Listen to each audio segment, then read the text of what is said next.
नमस्ते दोस्तों। अगर आपको सेक्स अच्छा लगता है, अगर सेक्स आपको लगता है कि बहुत ज़रूरी है ज़िंदगी के लिए, तो मैं डॉक्टर विजयन गोविंदा गुप्ता हूँ, नई दिल्ली इंडिया में एक एंड्रोलॉजिस्ट मतलब पुरुष रोग विशेषज्ञ मतलब मेंस हेल्थ स्पेशलिस्ट। मैं हमेशा कहता हूँ कि अगर खाने और पैसे के बाद कोई चीज़ ज़रूरी है तो वो है सेक्स, और अच्छा सेक्स जो है वो एक एक्सपीरियंस है जिसके लिए शायद हर आदमी जीता है। मैं कई बार मेरे पास पेशेंट्स आते हैं, पैसा भी कमाया है, अच्छी ज़िंदगी जी रहे हैं, रिस्पेक्टेबल है, अच्छा खाना खा रहे हैं, सब कुछ है, पर अच्छा सेक्स नहीं कर पा रहे हैं। और अगर आप अपनी लाइफ में इतना कमाने के बाद भी, इतना अच्छा सब कुछ करने के बाद भी अपनी अपनी वाइफ की सेटिस्फैक्शन को, पार्टनरशिप को ठीक से नहीं कर पा रहे हो, और दवाइयाँ नहीं काम कर रही है, और आपको पी शॉर्ट शॉकवेव नहीं काम कर रहे हैं, तो फिर पिनाइल इम्प्लांट्स जो है वो एक अच्छा ऑप्शन है अपनी सेक्स लाइफ वापस पाने के लिए। और पिनाइल इम्प्लांट्स अगर आप कराने चाहते हो या पिनाइल इम्प्लांट्स के बारे में सोच रहे हो तो ये वीडियो आपके लिए है। जैसा कि आप जानते हैं कि मैं पिनाइल इम्प्लांट्स का लार्जेस्ट वॉल्यूम सर्जन हूँ देश में, हो सकता है एशिया पैसिफिक में, और पूरे इंडिया और पूरे वर्ल्ड से लोग आके मेरे पास पिनाइल इम्प्लांट्स कराते हैं। और मैंने कुछ मास्टर क्लासेस, ये क्लासेस थोड़ी सी डिटेल्ड है। अगर आपको पिनाइल इम्प्लांट्स की हिस्ट्री जाननी है, आपको उस पर में इंटरेस्टिंग फैक्ट जानना है, आपको जानना है कि कौन सा इम्प्लांट करवाना है, आप सोच में है कि आप इम्प्लांट कराना चाह रहे हैं पर कौन सा इम्प्लांट कराए, कि इंडियन बेटर है या रिजिकॉन बेटर है या इन्फ्लेटेबल बेटर है या पानी वाला बेटर है, तो ये मास्टर क्लासेस जो है ये बहुत डिटेल में किसी भी टॉपिक पे है। इतनी डिटेल में है, इनमें साइंस है, इनके अंदर डिटेल्स है, इनके अंदर आपको ऐसी जानकारियाँ मिलेगी जो शायद आपको जनरल वीडियोस में ना मिले। हो सकता है कि वीडियो आप ना देखना चाहो, तो इसके ऊपर आप इस वीडियो को देखो। इस वीडियो में अगर आप चाहे इम्प्लांट के लिए नहीं अभी सोच रहे हैं, पर आपका हो सकता है किसी फ्रेंड या आपके किसी जानकार की इम्प्लांट्स के बारे में हेल्प हो जाए। तो आज जो बात करने वाले हैं वो है रिजी 10 मैलिएबल पिनाइल प्रोस्थेसिस के बारे में। तो रिजी 10 मैलिएबल प्रोस्थेसिस के बारे में आज हम बात करेंगे।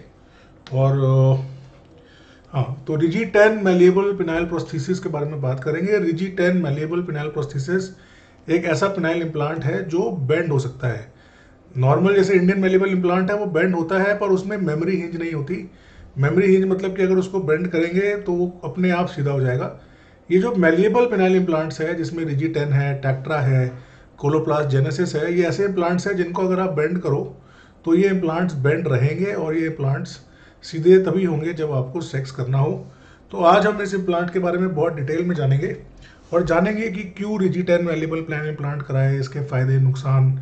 हम जानेंगे कि इसके अंदर जो स्टेनलेस स्टील है वो निटिनॉल से बेटर क्यों है, क्यों सिल्वर कोर को हम पसंद नहीं करते, या हाइड्रोफिलिक कोटिंग क्या होती है।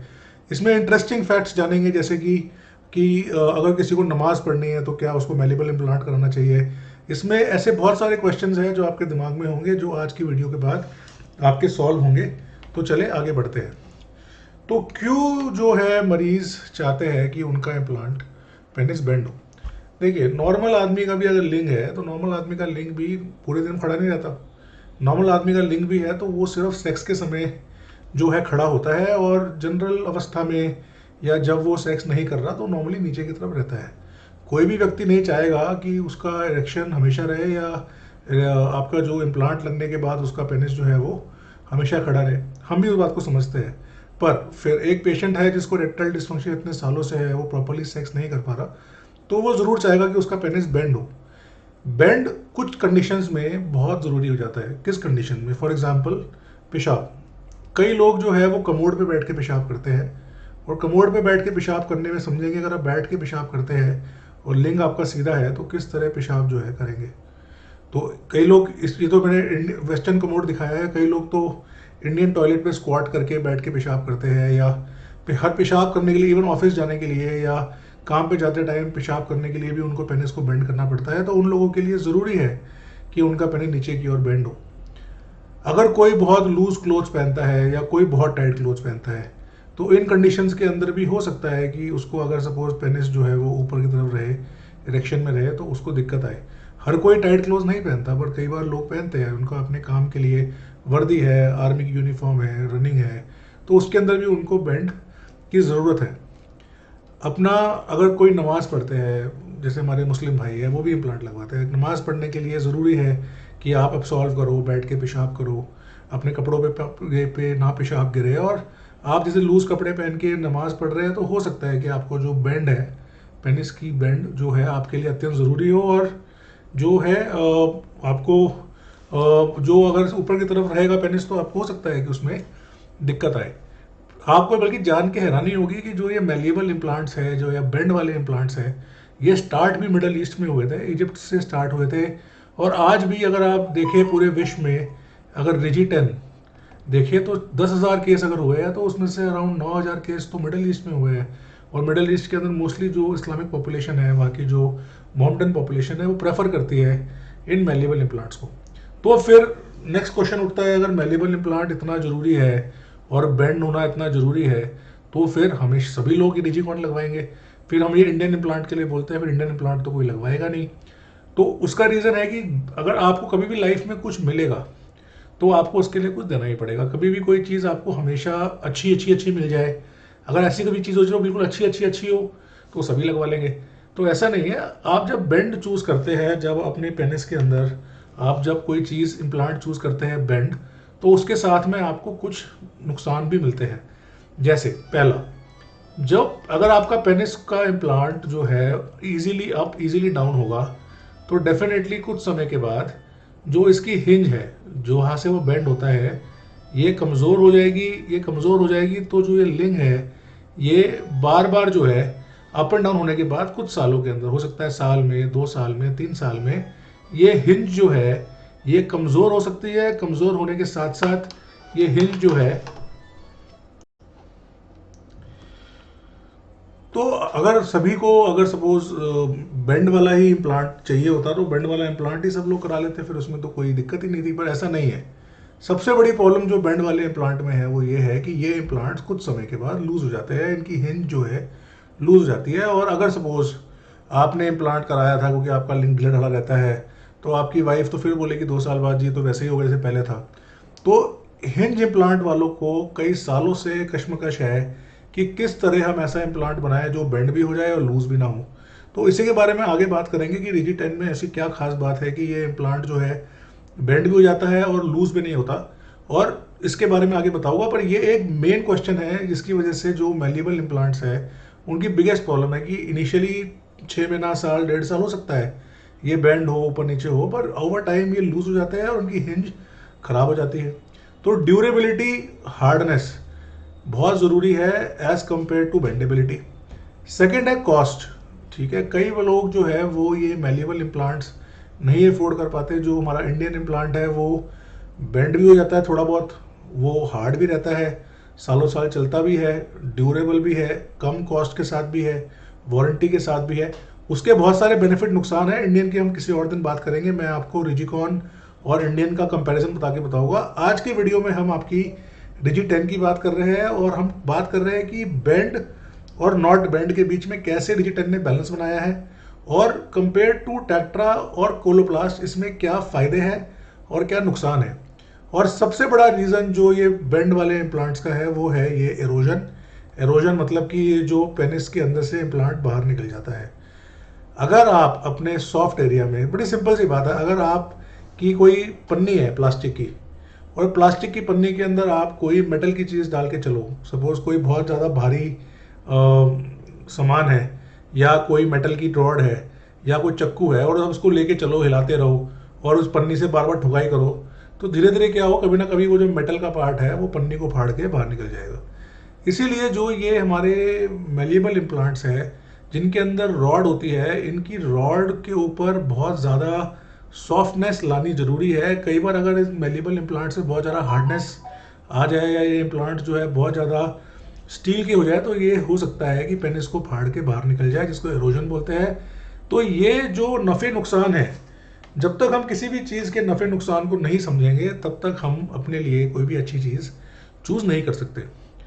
तो अब हम आपको बात करेंगे रिजिटेन की। रिजिटेन बेसिकली, रिजिकॉन एक कंपनी है जो न्यूयॉर्क में है, न्यूयॉर्क स्टैच्यू ऑफ लिबर्टी। अभी तो हमारे पास है स्टैच्यू ऑफ यूनिटी, पर एक ज़माने में स्टैच्यू ऑफ लिबर्टी बहुत बड़ी चीज़ थी। स्टैच्यू ऑफ लिबर्टी मैं गया हूँ पर्सनली, न्यूयॉर्क में मैंने ट्रेनिंग करी है, बहुत सुंदर जगह है, कभी जाने का मौका मिले तो जाएंगे।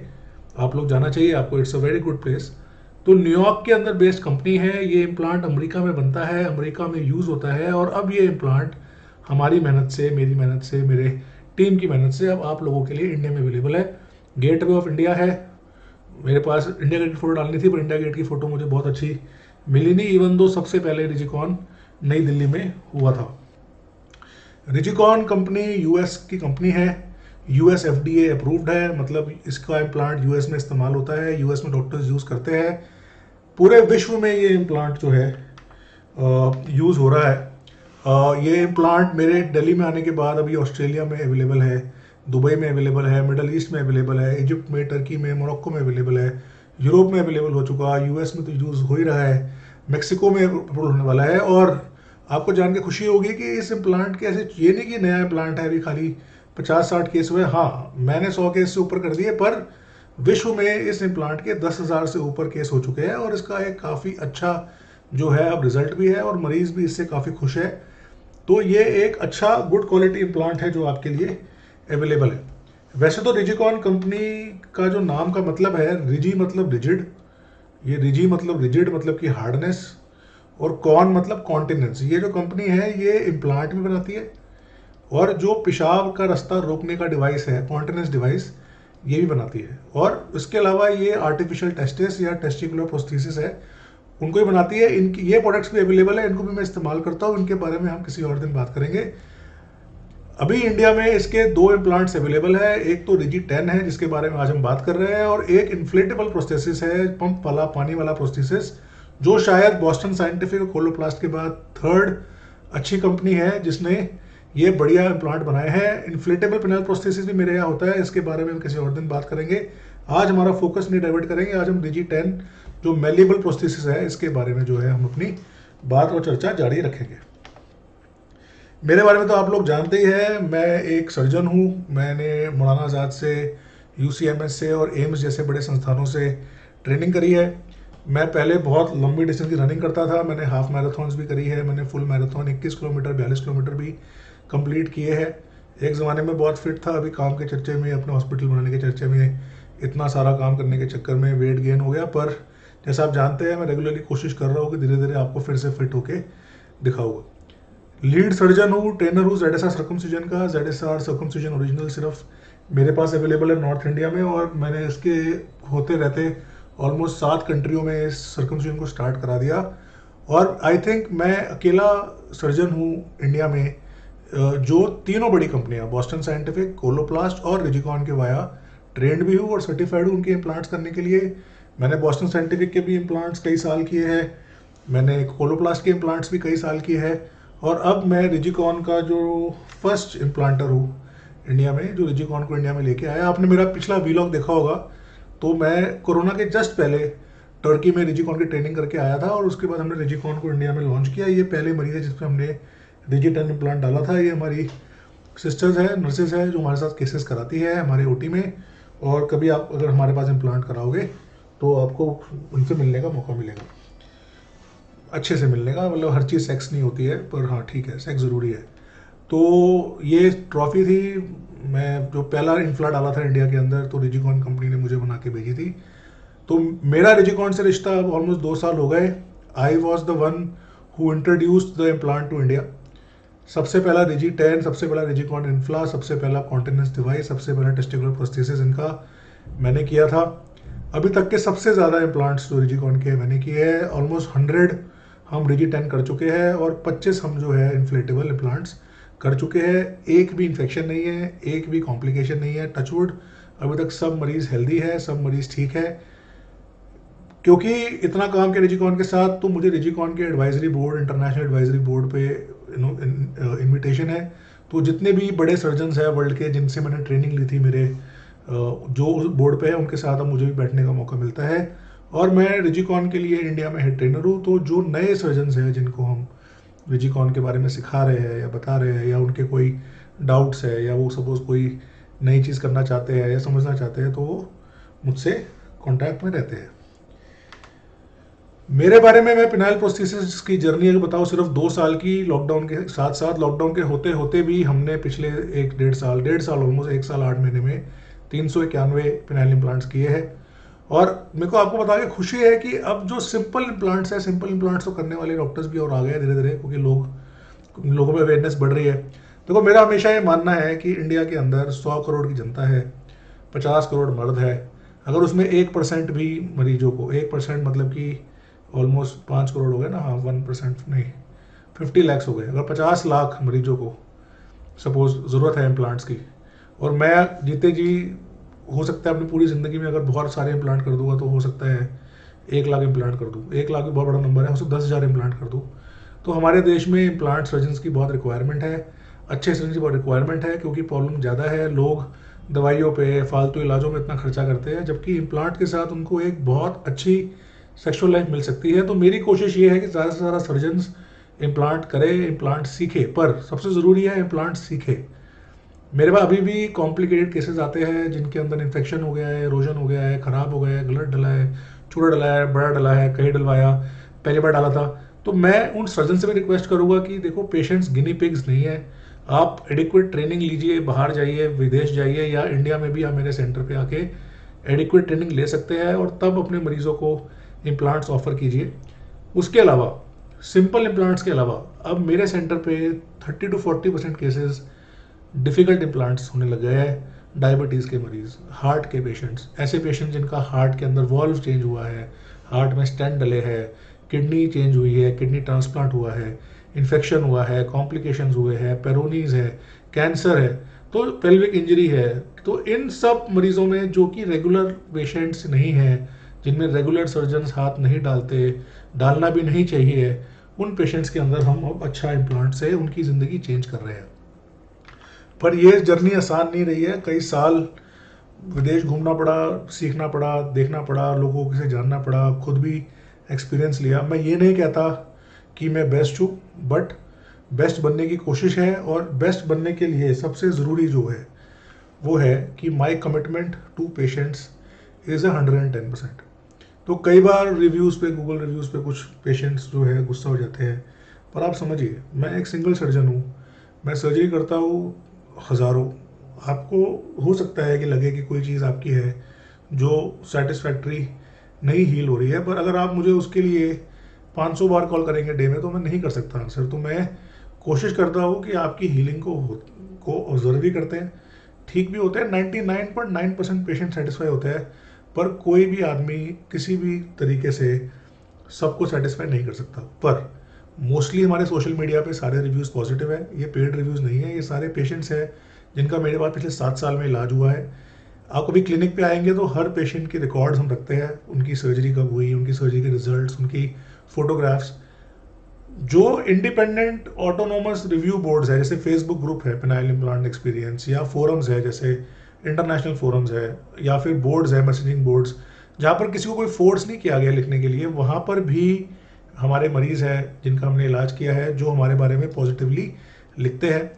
और इससे ये है कि अब 30 to 40% ऑफ माई पेशेंट्स, अगर मैंने पिछले महीने में 20 या 25 केस किए तो 20-25 केस में से ऑलमोस्ट 8 केस अब वो पेशेंट्स हैं जिनके फ्रेंड्स ने मुझसे पहले इम्प्लांट कराया था, और क्योंकि अब वो 2 या 3 साल में खुश है तो अब उन्होंने अपने भाइयों को या जीजा को या घर में किसी और को या दोस्तों को मेरे पास इस सर्जरी के लिए भेजा है। मेरा एक मानना है, ये मैंने सीखा था कोरिया में, और ये बहुत सच है कि जो इम्प्लांट है वो इज़ ऑल अबाउट लव। आप इसको प्यार के लिए कर रहे हो, एंड ऑफ द डे आप इम्प्लांट का करोगे क्या? इम्प्लांट से आपने कोई भजिया तो तलनी नहीं है, सेक्स करना है। हो सकता है कि आपको रॉन्ची सेक्स करना है, हो सकता है आपको लस्टफुल सेक्स करना है, हो सकता है आपको गे सेक्स करना है, हो सकता है आपको अपनी वाइफ से प्यार करना है। मेरे पास एक पेशेंट आए थे आज से 6 महीने पहले, उनकी 50th मैरिज एनिवर्सरी थी, 50th थी या 45th मैरिज एनिवर्सरी थी, और वो कहते हैं मेरे बच्चे सेटल हो गए, सब बाहर चले गए, मैं मेरी बीवी अकेले रह गए हैं। अब मेरी बीवी से कई बार हम लोग घूमने जाते हैं, मैं चाहता हूँ कि मैं उनको एनिवर्सरी गिफ्ट दूँ और मैं एनिवर्सरी पे उनसे सेक्स करना चाहता हूँ। It is love. पर लव कैसे आएगा? लव आएगा तो इम्प्लांट के अंदर जो है वो प्यार दिखना चाहिए। ये एक मेरा फेवरेट वो है quote, do everything you have to do but not with greed, not with ego, not with lust, not with envy, but with love, compassion, humility and devotion. अगर मैं इम्प्लांट करता हूँ तो मैं कई पेशेंट आके बोलते हैं डॉक्टर साहब फलाने डॉक्टर ने बोला ऐसे है, वो डॉक्टर साहब ने बोला ऐसे है, वो डॉक्टर साहब ने बोला कि ऐसे है। मेरे क्लिनिक पे मैं कभी किसी डॉक्टर के बारे में कुछ नहीं बोलता, क्योंकि and of the day patient किसी, मेरे पास इतने पेशेंट है जो दूसरे डॉक्टर से इम्प्लांट करा के मेरे फॉलोअप में है, मेरे पास दिखाने आते हैं स्पर्म के लिए या लिबिडो के लिए या डिज़ायर के लिए या एक्सरसाइज सेशंस अटेंड करने आते हैं। आओ जी, क्योंकि and of the day it is love, हम लव बांट रहे हैं ना, प्यार बढ़ना चाहिए। और इस लव के लिए हमका बड़ा क्लियर है, हमारे वीडियोस देखो, I give you clear message, I don't confuse you. 24 घंटे सपोर्ट देते हैं, लाइफ टाइम वारंटी देते हैं, कस्टमर सर्विस देते हैं, फ्री रिपेयर करते हैं कोई दिक्कत आ जाए तो, और सप्लीमेंट्री केयर। अगर पेशेंट आया शुगर का और मैंने उसने इम्प्लांट कराना है, तो ये नहीं मैंने इम्प्लांट करके उसको छोड़ दिया, उसकी शुगर के भी देख के भेजते हैं कि शुगर का आप इलाज कराओ और इसकी ट्रीटमेंट प्रॉपरली करो। अगर हार्ट है तो ऐसा नहीं कि हार्ट का सर्जरी करके 2 दिन में भगा दिया, डॉक्टर को दिखाते हैं, कार्डियोलॉजिस्ट को, उसके हार्ट की दवाई सेट कराते हैं, बीपी की दवाई सेट कराते हैं। तो कोशिश करते हैं कि भाई कोई चीज़ कर रहे हैं तो अच्छी करके दें ताकि मरीज जो है वो लॉन्ग टर्म खुश रहे। अब ये है रिजी10 एट अ ग्लांस, मतलब ये रिजी10 इम्प्लांट जो है वो ऐसे ही दिखता है। जो मैंने इसको, जैसे मेरी इसकी रिजी10 की जो लाइव वाली वीडियो है वो तो है ही। रिजी10 जो है एक फुल साइज इम्प्लांट है, इसके अंदर साइजेस काफ़ी आते हैं, 9 number, 10 number, 11 number, 12 number, 13 number और अब 14 नंबर भी अवेलेबल है। अब इसमें साइज इतने ज़्यादा होने की वजह से जो इसमें सबसे इंपॉर्टेंट फैक्टर है इसके साइजेस। किसी भी और मैल्लेबल इम्प्लांट में इतने साइज अवेलेबल नहीं है। मैंने लास्ट टाइम आपसे बात की थी कि हमको जो है वो इम्प्लांट को पेशेंट के पेनिस के साइज के हिसाब से डालना है, रादर देन कि पेशेंट के पेनिस के साइज को इम्प्लांट के हिसाब से चेंज करना। अगर किसी का पेशेंट का पेनिस का साइज 12 नंबर है और क्योंकि मेरे पास टेट्रा में 12 नंबर नहीं है तो मैं उसमें 13 डाल नहीं सकता, और 11 डाल दूँ तो मैंने पेशेंट का 1 mm मतलब ऑलमोस्ट 0.25 इंच उसकी जो है मोटाई छीन ली उससे, और वो कोई मतलब नहीं है। अगर इस रिजी10 में एडवांटेज है, अगर पेशेंट का साइज़ 12 है तो पेशेंट को 12 ही डलेगा, उसकी गर्थ लॉस नहीं होती, उसकी मोटाई लॉस नहीं होती। सेकंड, इन्होंने जो ये बहुत ध्यान दिया है कि जो इम्प्लांट का जो डिस्टल टिप है, जो बड़े साइजेस है उसमें ये राउंड है और छोटे साइजेस में ये ट्रायंगुलर है। ये आपको समझ में आएगा जब आप मेरे इम्प्लांट के वीडियोस देखेंगे। अगर आपका ग्लांस है, देखो इम्प्लांट का जो है, जैसे ये हमारा ग्लांस है, ग्लांस हमारा ट्रायंगुलर होता है, ठीक है, और जो उस पेनिस के अंदर जाके जो ये बॉडीज है ये ट्रायंगुलर हो जाती है, ठीक है। अगर हमारा इम्प्लांट टिप तक नहीं पहुंचा तो ग्लांस ड्रूप करेगा, दिक्कत आएगी। कई लोग क्या करते हैं, जैसे ट्रैक्टर में भी स्ट्रेट है तो ये जो इम्प्लांट है ये अंदर जा ही नहीं पाता, यहीं तक जाता है। ये जो ट्रायंगुलर कोन है ये हेल्प करता है कि इम्प्लांट जो है टिप तक चले जाए, तो ये बहुत हेल्पफुल होता है। और कई बार मैंने पेशेंट्स को रिजी10 बोल के लिया है, 13 नंबर साइज़ है उनका, पर क्योंकि रिजी10 आगे तक नहीं जा पाता है, खाली यहाँ तक जा पाता है, तो रिजी10 के अंदर भी कई बार हम जो है टिप में इंडियन इम्प्लांट लगा के उसको आगे तक डालते हैं। हाइब्रिड टेक्निक है, मेरी डेवलप टेक्निक है, पर हम हमेशा कोशिश करते हैं कि जो इम्प्लांट है वो हमेशा मिड ग्लांस तक जाए, ताकि सर्जरी के बाद जो ग्लांस है वो आगे पीछे ना हो। ये जो स्क्वायर टिप है इसका एडवांटेज एक और होता है, ये एरोजन प्रिवेंट करता है, मतलब इम्प्लांट जो है वो बाहर नहीं निकलता। पर एरोजन के कई कारण और भी होते हैं, अच्छी सर्जरी में एरोजन होता नहीं है, but this is also one benefit.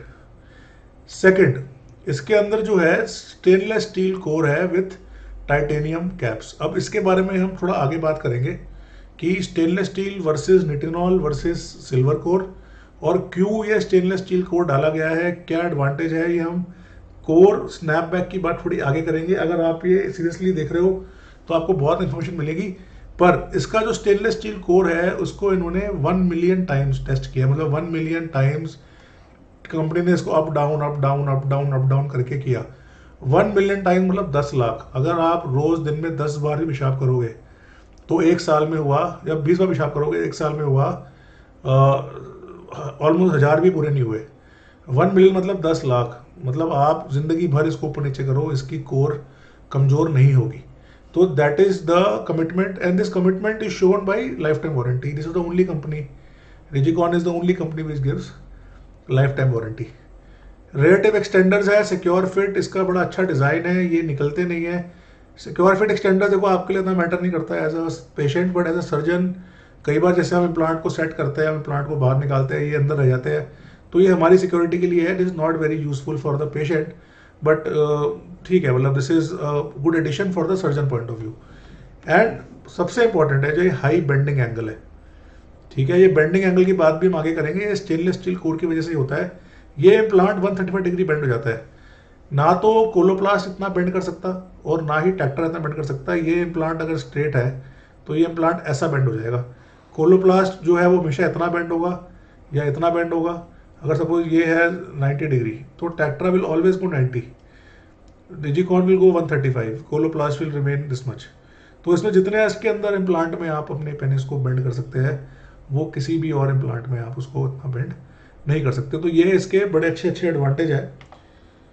इसको इन्होंने नाम दे दिया फ्लेक्सिबल रॉड। ये कंपनियां है अमेरिकन कंपनियां, तो भाई उनका तरीका है मार्केटिंग का। पर फ्लेक्सिबल रॉड टेक्नोलॉजी का मोटा मोटा यही है जो बताया मैंने कि स्टेनलेस स्टील कोर है जो ड्यूरेबल है। स्टेनलेस स्टील ड्यूरेबल है। इसका हम बड़ा डिस्कशन करेंगे बाद में। स्टेनलेस रॉड की बेंडेबिलिटी अच्छी है। Greater bending angle mean smaller corporotomy. ये एक्चुअली पेशेंट के लिए भी इंपॉर्टेंट है। छोटे इंसिजन से आप इम्प्लांट डाल दो, हीलिंग जल्दी होती है, टाके नहीं पकते, पेन कम होता है। समझेंगे इसको ऐसे, फॉर एग्जांपल ये हमारा कॉर्पोरा है, हमने इसमें इम्प्लांट डालना है। तो फॉर एग्जांपल हमने एक इतना बड़ा इम्प्लांट डालना है। अब इसमें कैसे डालेंगे, इसमें बेंड करके डालेंगे क्योंकि 135 डिग्री है तो ये इम्प्लांट पूरा का पूरा ऐसे बेंड हो जाएगा, इसमें घुस जाएगा और फिर फैल जाएगा। अगर हमको ये इम्प्लांट इतना बेंड करना पड़ता तो हमें इतना बड़ा कट लगाना पड़ता। तो इसका मतलब होता है कि स्मॉलर कॉर्पोरेटमी की आप छोटी कॉर्पोरेटमी से इम्प्लांट डाल देते हो। Not very beneficial for patient point of view, but हाँ अगर तुम 4 टाके कम लग जाए, थोड़ा इसे छोटा हो जाए तो डेफिनेटली हीलिंग फास्ट होती है, इन्फेक्शन का रिस्क कम है, पेन कम होता है, जल्दी डल जाता है। और ग्रेटर कंसीलेबिलिटी, अगर सपोज पेशेंट खड़ा है, जो दिखाया था मैंने स्टार्टिंग में आपको, कंसीलेबिलिटी का लॉजिक ये है, कंसीलेबल लॉजिक कि कंसीलेबिलिटी ये है कि अगर आप बैठे हो तो आपका इम्प्लांट जो है इतना बेंड हो जाएगा। आप कमोड में बैठ के आराम से अंदर अपना सूसू डाल के पेशाब कर सकते हो। That is the advantage of concealability. अच्छा, ये सबसे मेन पॉइंट है, ये पॉइंट बड़ा इंपॉर्टेंट है, हाइड्रोफिलिक कोटिंग। हाइड्रोफिलिक कोटिंग कोलोप्लास्ट पे है, टेक्ट्रा पे नहीं है। टेक्ट्रा के अंदर हाइड्रोफिलिक कोटिंग नहीं है। क्यों नहीं डाली, आई डोंट अंडरस्टैंड। बोस्टन साइंटिफिक तो इनिबीजोन जो है, इनिबीजोन की कोटिंग होती है जो डालते हैं अपने AMS सीरीज में। एक्सीलेंट कोटिंग है, मतलब मैं तो बोस्टन साइंटिफिक बहुत साल किया है and I love the Inhibizone. Infection होता ही नहीं है। उन्होंने क्यों नहीं डाला टेक्ट्रा पे, पैसे बचाने के चक्कर में, आई डोंट अंडरस्टैंड। पर टेक्ट्रा में हाइड्रोफिलिक कोटिंग नहीं है। हाइड्रोफिलिक कोटिंग के अंदर, हाइड्रोफिलिक कोटिंग मतलब जो इम्प्लांट है उसके ऊपर एक लेयर डालते हैं पानी की। ये लेयर के 2 एडवांटेज होते हैं। पहला तो इस लेयर के ऊपर जो है हम एंटीबायोटिक डाल सकते हैं। तो अगर सपोज हमने इम्प्लांट को सर्जरी से पहले डिप किया एंटीबायोटिक में और फिर लगाया पेनिस के अंदर, तो एंटीबायोटिक जो कोटिंग है वो इन्फेक्शन प्रिवेंट करती है। तो इसीलिए मेरे अभी 100 केसेस में इन्फेक्शन नहीं हुआ, बिकॉज इस इम्प्लांट में एंटीबायोटिक कोटिंग लगा सकते हो। सेकेंड है जो हाइड्रोफिलिक कोटिंग है उसमें पानी है, सपोज बैक्टीरिया है, छोटा बैक्टीरिया, तो बैक्टीरिया तो पूरे हवा में होते हैं जी। हमको लगता है कि बैक्टीरिया सिर्फ हाथ से आएंगे या बैक्टीरिया सिर्फ अब पानी से आएंगे। आप इम्प्लांट को ले रहे हो, पानी में डाल रहे हो, अंदर डाल रहे हो सकता है बीच में बैक्टीरिया आ जाए। हाइड्रोफिलिक कोटिंग में पानी की लेयर होने से बैक्टीरिया स्लिप हो जाता है, बैक्टीरिया इम्प्लांट पर टिकता नहीं है, तो इन्फेक्शन के रिस्क कम हो जाते हैं। और थर्ड है कि क्योंकि ये हाइड्रोफिलिक कोटिंग चिपचिपी होती है तो इम्प्लांट आराम से सरक जाता है, आपको जोर लगाना पड़ता है। आपने इम्प्लांट लिया, उसमें आपने इम्प्लांट लिया, आपने उसको कॉर्पोरा में रखा और स्लाइड किया अंदर, ठीक है, इतना स्मूथ जाता है अंदर। आप मेरी देखो वीडियोस, VG10 की 3 वीडियोस है यूट्यूब पे, इंग्लिश चैनल पे। इंग्लिश चैनल पे जाना है, इसके बाद देखना तीनों वीडियोस, कितना वंडरफुली डलता है ना, टक दनादन, इतना distance, very nice. And 25 minutes में सर्जरी ओवर, 20-25 मिनट में पेशेंट की सर्जरी खत्म हो जाती है, विच इज़ वंडरफुल। और ये इसका जो है ये बम्पर काम कर दिया इन्होंने यहाँ पर रिजिकॉन ने। Sizing 9 mm, 10 mm, 11 mm, 12 mm, 13 mm, 14 mm, सारे साइज अवेलेबल है। रॉड की लेंथ 25 सेंटीमीटर है, 6.5-7 इंच का पेनिस भी है। हमने लार्जेस्ट साइज किया है ऑलमोस्ट 6.75। उधर तक के अंदर भी आराम से इम्प्लांट जो है गिर जाता है। हमें इसके अंदर कभी ऐसा नहीं पड़ा आज तक कि इम्प्लांट छोटा पड़ गया हो। बाकी इम्प्लांट्स में हो सकता है 1 सेंटीमीटर 2 सेंटीमीटर छोटा पड़ जाए, इसमें इतना लंबा इम्प्लांट बना के दिया है इन्होंने, कितना ही बड़ा पेनिस हो, कितना ही लंबा पेनिस हो, ये इम्प्लांट उसमें आराम से डल जाता है। अब ये कंपैरिजन चार्ट है तीनों इम्प्लांट्स का, VG10 का, टेक्ट्रा का और जेनेसिस का। टेक्ट्रा इंडिया में अवेलेबल है, बोस्टन साइंटिफिक कंपनी से रजिस्टर्ड है और अवेलेबल है। और जेनेसिस कोलोप्लास्ट का है, अच्छा इम्प्लांट है, मैं जेनेसिस यूज़ नहीं करता, दो कारण से। सबसे मेन कारण है, जेनेसिस जो कोलोप्लास्ट का है वो इंडिया में 2 नंबर में आता है, ब्लैक में। ये रजिस्टर्ड नहीं है, इसकी कोई जीएसटी इनवॉइस नहीं है, ये गवर्नमेंट ऑफ इंडिया से नहीं है, ये दुबई से उठ के आता है। इसमें प्रॉब्लम है, प्रॉब्लम बता रहा हूँ आपको बड़ी क्लियर। इसमें आपको लाइफ टाइम गारंटी नहीं मिलेगी, आप वर्ल्ड वाइड गारंटी नहीं मिलेगी। ये अनरजिस्टर्ड प्रोडक्ट है, इसके ऊपर वो दुबई का स्टैंप लगा के देते हैं। आपका कभी एक प्लांट खराब हो गया, सर्जन आपसे बिल्कुल नट जाएगा, या तो अपनी जेब से देगा, अलग बात है, कंपनी नहीं देगी। Second problem, sizes. इसके अंदर आपको जो है कभी भी सर्जन के पास सारे साइज नहीं मिलेंगे। क्यों नहीं मिलेंगे? ब्लैक में आता है, कभी 11 कम हो जाएगा, कभी 13 कम हो जाएगा, कभी 9 कम हो जाएगा। तो सर्जन क्या है, 11 बोल के ले जाएगा, आपको 9 डाल के आ जाएगा, 13 बोल के ले जाएगा, 11 डाल के आ जाएगा, फिर बाद में बोलेगा जी आपका पेनिस में फाइब्रोसिस था, ये था, वो था। ठीक है, क्योंकि साइज है ही नहीं। वो जो बंदा है वो एयरपोर्ट पे लेके आता है 4 4 डाल के बैग के अंदर, संडे जाता है, मंडे को लेके आता है, फिर मंडे जाता है, फिर ट्यूसडे थर्सडे को लेके आता है। वो 4 इम्प्लांट में इन्वेंट्री कैसे लेके आएगा? अब रिजिकॉन के अंदर जो हमारा डिस्ट्रीब्यूटर है उसने 500 पीस मंगवा रखे हैं, हर साइज के 100 पीस है। मेरे पास अपनी क्लिनिक के अंदर रिजिकॉन के हर साइज के 8 8 10 10 पीसेस बाकी है। तो कल को अगर मैं ओटी में हूँ और साइज 13 चाहिए तो साइज 13 है। ये नहीं कि साइज 13 नहीं है जी, ऐसा साइज 13 नहीं है, अच्छा पेशेंट को बोलो जी 12 डल गया, वो I am sorry sir, 12 sorry नहीं बोलेगा कभी भी, सर आपका पेनिस तो साइज 12 ही था, हाउ डू यू नो? तो साइज अवेलेबिलिटी इशू है, गारंटी इशू है, तो इसीलिए कोलोप्लास्ट के बारे में आज हम बात नहीं करेंगे। जिस दिन कोविड रजिस्टर हो जाएगा, इसकी कंपनी इंडिया आ जाएगी, हमारे पास सारे साइज अवेलेबल होंगे, उस दिन हम कोलोप्लास्ट की बात करेंगे। Till then I don't understand the concept of doing this kind of fraud with the patients. Tetra में और रिजिकॉन में both are good implant, Boston Scientific is an excellent company, but there are some problems. और Tetra की problem आप देखोगे world wide आ रही है। आप जितने भी मैसेजिंग बोर्ड्स है, आपको अगर जानना किसी इम्प्लांट के बारे में सच्चाई, तो यू नीड टू, इंडिया में तो बताएंगे आपको यूट्यूब पे ये है वो है, अगर आपको सच्ची बात जाननी है तो आप इंटरनेशनली जो इनके मैसेजिंग बोर्ड्स है, मेंस हेल्थ ग्रुप्स है, वहाँ जाके पढ़ो उसके बारे में, तो आपको लगेगा कि हाँ वर्ल्ड में क्या हो रहा है। दोनों ही इम्प्लांट रिजिकॉन और tetra made in the US है, दोनों company US FDA registered implants है, दोनों ही इम्प्लांट यूएस में यूज हो रहे हैं। यूएस एफडीए कोई भी चीज़ इतनी आराम से देती नहीं है, अगर दिया है अप्रूवल तो अच्छा होगा तभी अप्रूवल दिया है। रिजिकॉन में 6 साइज अवेलेबल है, 9 10 11 12 13 14, इसमें 3 साइजेस अवेलेबल है। ठीक है, 9 11 13, तो आपको देखो बीच के साइज गायब है, इसमें है। तो फॉर एग्जांपल साइज 10 12 और 14, तो हमें पेशेंट साइजिंग में कॉम्प्रोमाइज़ नहीं करना पड़ता। रॉड की लेंथ, रॉड की लेंथ ऑलमोस्ट सिमिलर है, खाली ये है कि इसके अंदर हमारे पास थोड़ी एक्स्ट्रा लेंथ मिल जाती है, या 18 नंबर से स्टार्ट होता है या 16 नंबर से स्टार्ट होता है। तो कई बार ये होता है, फॉर एग्जांपल अगर पेनिस का लेंथ छोटा है पर मोटाई अच्छी है, कई पेशेंट इंडियंस की खास बात है ये, इंडियंस की आप देखोगे मोटा पेनिस होगा, छोटा पेनिस होगा, अफ्रीकनों का पतला पेनिस होगा, लंबा पेनिस होगा। इंडियंस में कई बार क्या होता है, साइज 13 चाहिए होता है, बट क्योंकि जो हिंज है वो इतनी आगे नहीं है, तो हमको छोटा साइज डालने का मौका नहीं मिलता। ट्रैक्टर में इशू आ जाता है, वो बहुत मतलब हिंज स्टार्ट 18 नंबर से होती है, तो दिक्कत आती है। तो रॉड लेंथ की लेंथ वाइज ओके है, but hinge starts earlier, which is a good thing. Hydrophilic coating है, हाइड्रोफिलिक कोटिंग टेट्रा में नहीं है, क्यों नहीं है मुझे भी समझ नहीं आ रहा। सबसे बेसिक रिक्वायरमेंट है इम्प्लांट की, आप इंटरनेशनल इम्प्लांट लगवा रहे हो, इम्पोर्टेड लगवा रहे हो, हाइड्रोफिलिक कोटिंग तो आजकल इवन जो नॉर्मल हम लोग ये डालते हैं डीजे स्टैंड, उसके अंदर आती है। ठीक है, क्यों नहीं डाली हाइड्रोफिलिक कोटिंग? के कई एडवांटेज है, डालना एंटीबायोटिक, तो हाइड्रोफिलिक कोटिंग होना अच्छी बात थी। एक्सटेंडर्स सिमिलर है, हाई बेंडिंग एंगल इसमें है, इसमें नहीं है। मैंने बताया था आपको, टेट्रा 90 डिग्री है, रिजिकॉन 135 डिग्री है, तो बेंडेबिलिटी अच्छी है। कोर निटिनॉल है, स्टेनलेस स्टील टाइटेनियम कैप्स है। इसके फायदे नुकसान दोनों है, अभी अगले वाले स्लाइड में बात करेंगे, तो बने रहो। थोड़ा बोरिंग हो रहा है, पर जिसने डलवाना है उसके लिए ये लाइफ चेंजिंग है। आप समझ रहे हो, आपके लिए हो सकता है बोरिंग हो रहा हो, पर जिसने डलवाना है इसके लिए ये लाइफ चेंजिंग है। तो कोर मटेरियल निटिनॉल है, टेट्रा में सिल्वर है, जेनेसिस में और स्टेनलेस स्टील है। कई डॉक्टर्स आपको बोलेंगे जेनेसिस में सिल्वर है जी, सिल्वर चांदी डलवा रहे हो, चांदी का फायदा नहीं है, हर चीज़ अच्छी नहीं होती है। चांदी का नुकसान बताऊंगा आगे आपको, we will talk about it. Spring bags, spring bags में समझते क्या होता है? स्प्रिंग बैग होता है कि आपने इम्प्लांट को डाउन कर लिया, इम्प्लांट आपका जो है वो आपने डाउन कर लिया और सडनली इम्प्लांट अपने आप ठक करके उड़ जाता है, स्प्रिंग बैग बोलते हैं। मतलब जो आपकी जो हिंज है वो इतनी हार्ड है, या उस हिंज में इतनी ज़्यादा के अंदर काइनेटिक एनर्जी है, ये चक्कू उठता है ना ठक करके, वैसे उठता है, और टेट्रा में वो होता है। टेट्रा में स्प्रिंग बैग्स बहुत कॉमन है। पेशेंट डाउन करके नमाज पढ़ने गए, सडनली वहाँ पर ठक करके ऊपर, ठीक है। तो स्प्रिंग बैक्स नहीं होते डिजिकॉन में, क्योंकि इसकी स्टेनलेस स्टील कोर है, वो स्ट्रेट रहती है।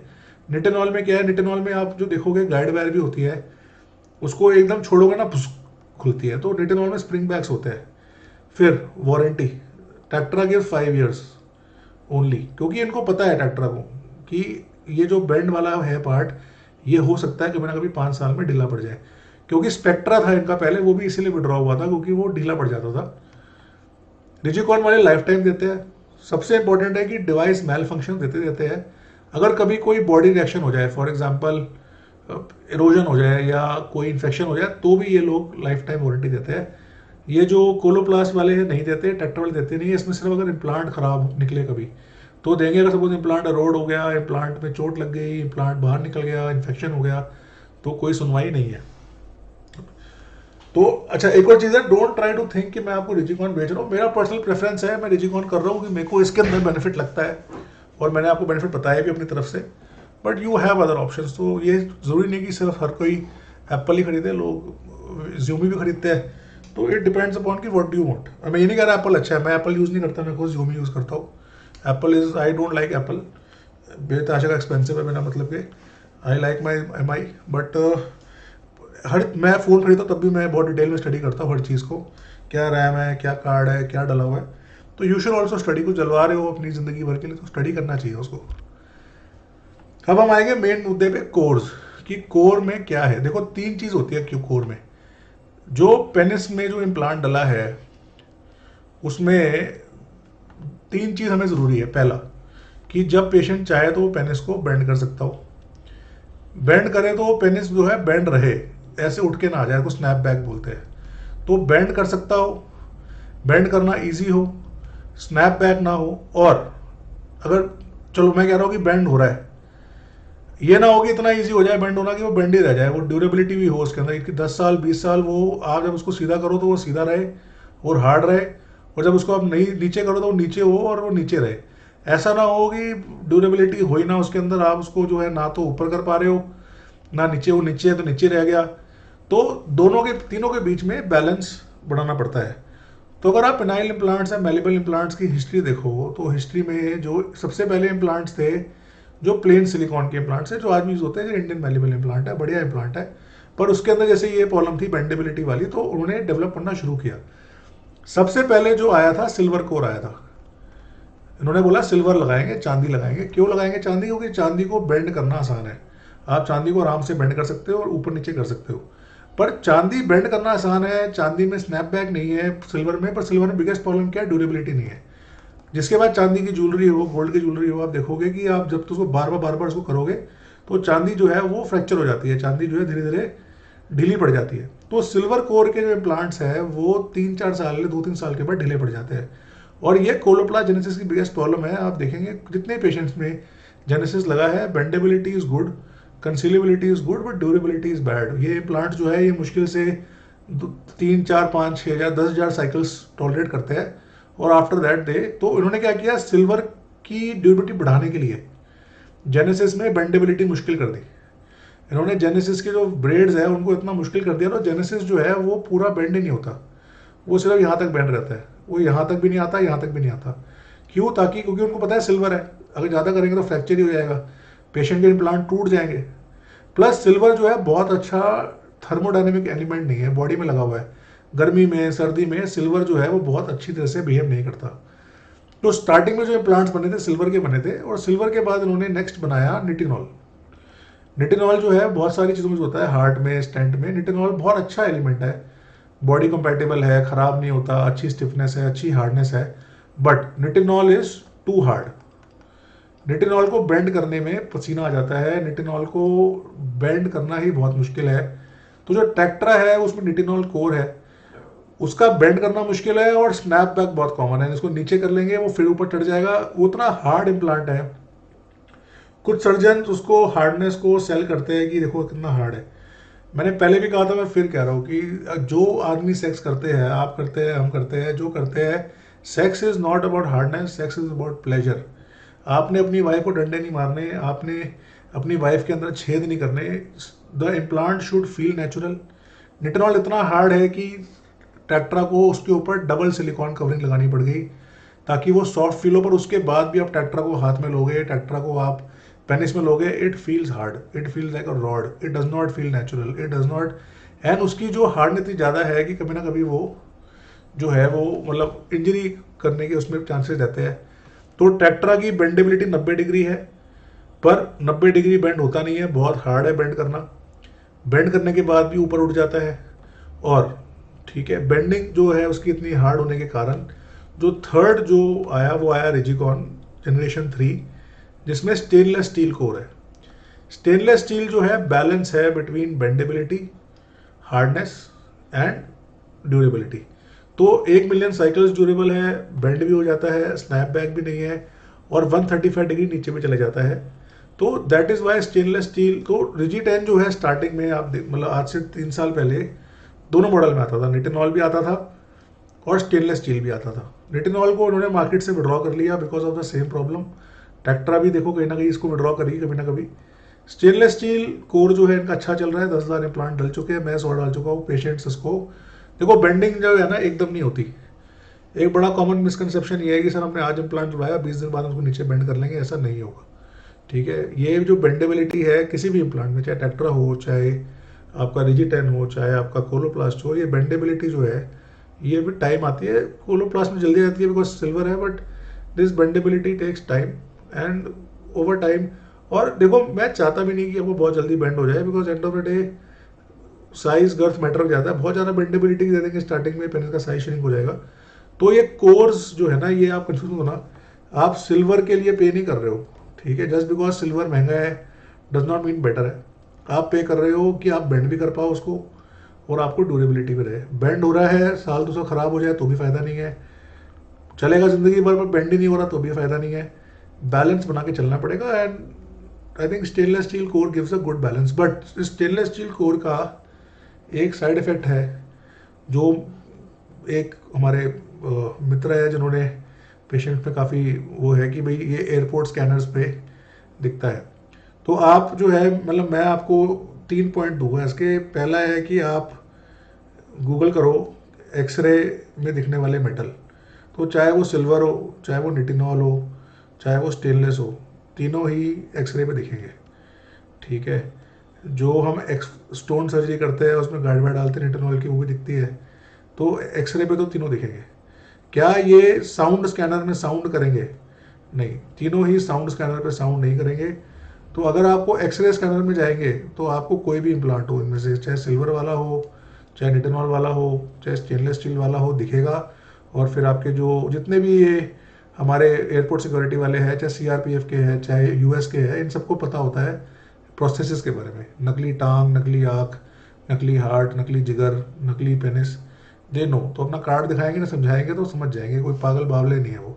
तो हमारे मरीज पूरी दुनिया से आते हैं, they come, get it done, go back to the airport, कभी दिक्कत आती नहीं है। ठीक है। सेकंड, साउंड वाले जो है उसमें ये साउंड नहीं करेंगे। ठीक है, इसके लिए एक वीडियो है जो मैं डाला था मैंने इंस्टाग्राम पे, तो वो वीडियो एक्चुअली इसमें प्ले नहीं हो रहा, पर अगर आप मेरे यूट्यूब पे जाके चैनल पे शॉर्ट्स देखेंगे तो उसमें हमारे फ्रेंड है यूएस में, उन्होंने 2 या 3 इम्प्लांट्स अपनी जेब में डाल के यूएस एयरपोर्ट, न्यूयॉर्क एयरपोर्ट के थ्रू निकले हैं और कोई इनका ना रोका, ना पूछा, ना कुछ देखा। तो ये एक भ्रम है, पर हाँ डेफिनेटली एक्सरे स्कैनर्स में कोई भी इम्प्लांट है वो दिखेगा। तो अब आते हैं हम क्वेश्चंस पे कि अगर किसी को कोई क्वेश्चंस हो, हमारा इतना लंबा डिस्कशन हुआ रिजी 10 पे, तो क्वेश्चंस आमंत्रित है। कुछ क्वेश्चंस हैं जो मेरे पहले से लिखे हुए हैं जिनका मैं जवाब आपको दूंगा अभी, बट अगर आपके कोई भी क्वेश्चंस है, कोई भी डाउट्स है, आपको इसके बारे में कुछ भी जानना है, तो आप मेरी वेबसाइट पे जा सकते हैं। मेरी वेबसाइट पे रिजी 10 के बारे में पिक्चर्स है, फोटोज़ है, पेशेंट समरीज है, पेशेंट के इंटरव्यूज़ है, मेरी यूट्यूब पे इंटरव्यूज़ है, मेरे इंग्लिश चैनल पे इसकी सर्जरी वीडियोज़ है, मेरे इंस्टाग्राम पे इसके पिक्चर्स है। अगर आपको और डिटेल्ड इन्फॉर्मेशन चाहिए तो मेरे सेंटर से मिल जाएगी, क्लिनिक से मिल जाएगी। पेशेंट से बात करानी है करा देंगे, मिलना है मिलवा देंगे, और रिव्यूज़ तो है ही है। तो इन्फॉर्मेशन की कमी नहीं है, पहली बात। दूसरी बात, पीछे से कुछ ट्रेंड ऐसा आया है कि कुछ पेशेंट्स को लगता है मेरे क्लिनिक पे आने के बाद कि अगर मैं किसी और डॉक्टर का नाम लूँगा तो डॉक्टर साहब बुरा मान जाएंगे या मेरा इलाज ठीक से नहीं करेंगे, और मैं ऐसा नहीं मानता। मेरे को लगता है कि आपका राइट है कुछ भी करने से पहले उसके बारे में पूरी जानकारी लेने का, हर चीज़ को परखने का, सर्जन को जानने का, रिजल्ट्स देखने का, क्योंकि सर्जरी है, कॉम्प्लिकेशन भी हो सकती है। आप अगर नहीं जाएंगे तो आपके मन में रहेगा हमेशा कि शायद कहीं और दिखा लेता। हम गाड़ी खरीदते हैं तो भी हुंडई भी जाते हैं, मारुति भी जाते हैं। फ़ोन खरीदते हैं तो भी 4 फ़ोन देखते हैं। दाल में भी 4 ब्रांड्स देखते हैं, चावल के अंदर भी 5 ब्रांड्स देखते हैं। तो फिर हर चीज़ में ऑप्शंस है, ऑप्शंस को तोलना, प्राइसिंग देखना, बजट देखना, फ़ायदे नुकसान देखना, डॉक्टर को समझना एक ज़रूरी प्रक्रिया है, ज़रूरी पार्ट है। आपको ये करना ही चाहिए, कोई भी करेगा, मैं भी करूँगा। अगर मैंने अपने फादर की मोतियाबिंद की सर्जरी कराई तो मैं 4 डॉक्टर पे गया, मैं खुद डॉक्टर हूँ, उसके बाद भी गया, दोस्त पे भी गया जिसको मेरे दोस्तों ने बताया, अपने जिगरी पे भी गया, ठीक है, जो हमारे यहाँ पर दिल्ली में फेमस है उनके पास भी गया, और गवर्नमेंट में भी गया। और चारों में जाने के बाद, सब कुछ समझने के बाद फिर मैंने डिसीजन लिया, और डिसीजन लेने के बाद मेरे डैड टचवुड ठीक है, ठीक है। बट अगर नहीं ठीक होते तो कम से कम मेरे को पता होता कि डिसीजन मेरा है। तो डिसीजन लेने के लिए जितने लोगों से मिलना पड़े, जितनी बार जानना पड़े, जितनी बार पूछना पड़े, जितनी बार क्वेश्चन पूछना पड़े, जितनी बार आपको टाइम लगे, आप टाइम लो, क्योंकि ये सर्जरी लाइफ लॉन्ग की है, ज़िंदगी भर आपको इसके साथ रहना है। और ये आपके लिए एक जादू की झप्पी है, ये आपके लिए एक प्यार का गिफ्ट है, ये आपकी ज़िंदगी चेंज कर देगा। सेक्स करोगे, प्यार करोगे, गर्लफ्रेंड को खुश रखोगे, वाइफ को खुश रखोगे, डिस्चार्ज करोगे, एंजॉय करोगे, ऑर्गेज़म करोगे, दवाइयाँ ख़त्म।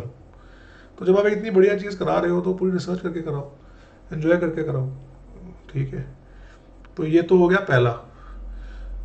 अब आ जाओ, तो क्वेश्चंस जो है वो आप मेरे से पूछ सकते हो, कई माध्यम है इसमें। 4 क्वेश्चन मैं आपसे लूँगा। पहला प्राइसिंग की, प्राइसिंग क्या है। प्राइसिंग जो है इस समय आज है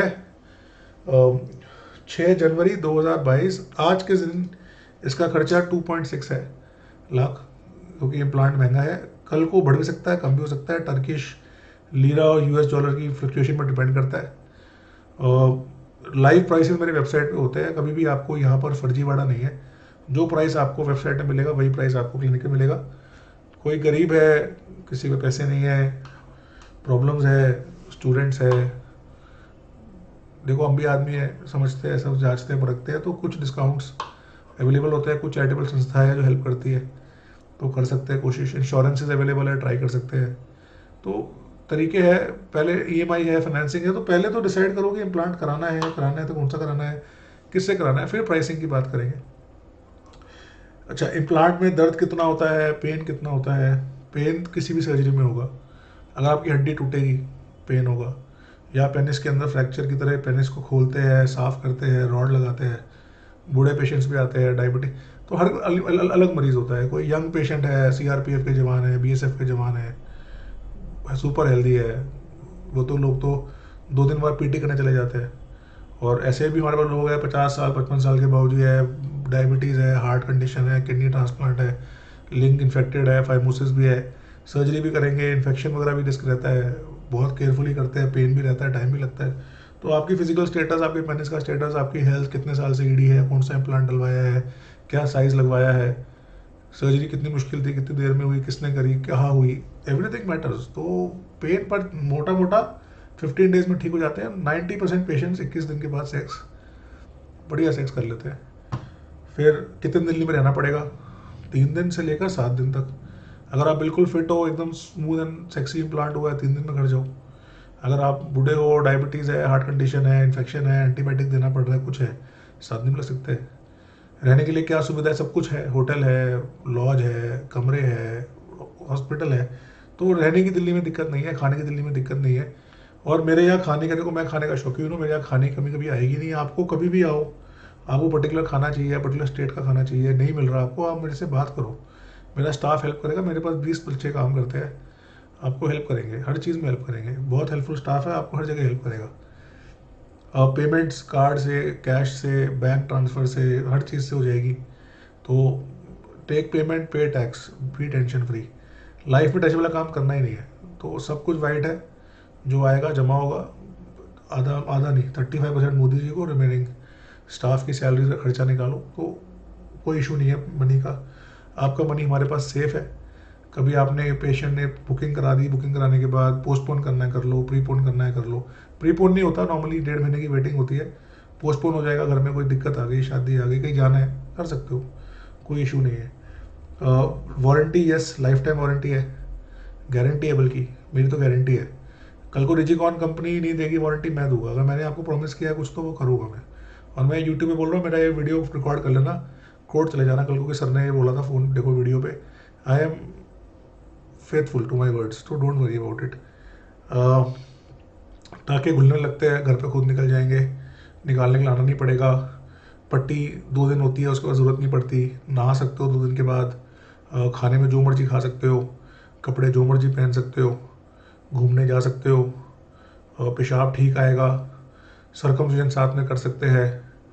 ऐसे करके एक वीडियो, एक और सेशन करेंगे, सारे क्वेश्चंस पे लाइव आऊँगा, आप सेशन करूँगा, सारे क्वेश्चन आपके सॉल्व करूँगा। इस वीडियो को देखने के लिए थैंक यू। समझ में आया हो तो प्लीज़ नीचे कमेंट कीजिए, कोई डाउट्स हो तो कमेंट्स में पूछिए। दोस्तों में शेयर कर सकते हैं। आपके कोई व्हाट्सएप ग्रुप्स हो, कोई दोस्त हो जो मिलके इम्प्लांट का में सोच रहे हो, उनसे प्लीज़ शेयर कीजिए, उनको नॉलेज मिलेगी। Thank you so much, take care, namaste, good night.